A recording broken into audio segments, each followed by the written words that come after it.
તમે જોઈ રહ્યા છો સનસ્ટાર ન્યૂઝ, હર હંમેશ સત્યની સાથે નિર્ભય, હડીખમ.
જોરદાર તાળીઓ આપણે સૌ ઉભા થઈને લાભુભાઈ કાકરાને વધાવી દઈશું.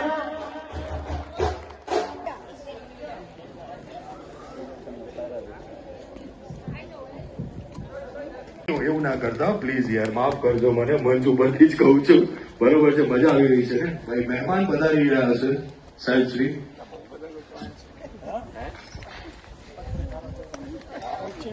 દ્રઢ બનાવવા માટે સમર્પિત એવા શ્રી આદરણીય ગોરધનભાઈ ઝડફિયાજી અત્રે સ્વાગત છે.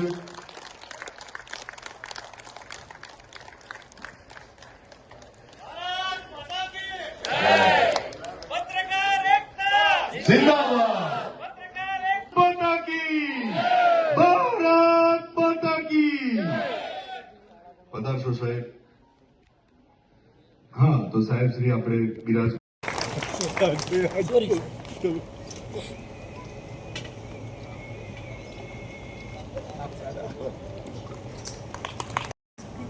સ્નેહ છે કે પત્રકારત્વ એ જીવનને એક જુદી દિશા આપવાનો એક પ્રયાસ કરનાર છે.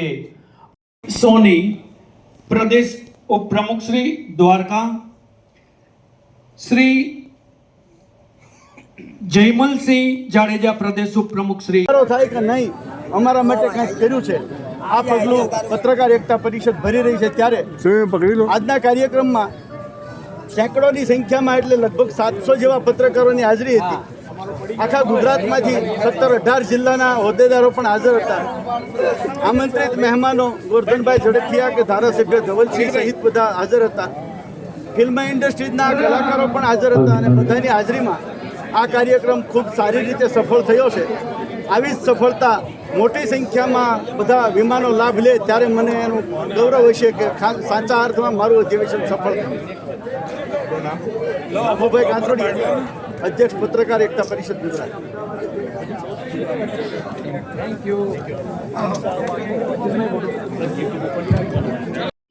અમારી કૃતિઓ સાથે અને રિંકુ જેવા અસંખ્ય મિત્રો છે ગુજરાતભરમાં, આપણા દેશમાં, કે પોતાના દરેકે દરેક જોખમની ચિંતા કર્યા વગર ક્યાંક આજુબાજુમાં ચાલતી બદીઓને રોકવાના પ્રયત્ન કરે.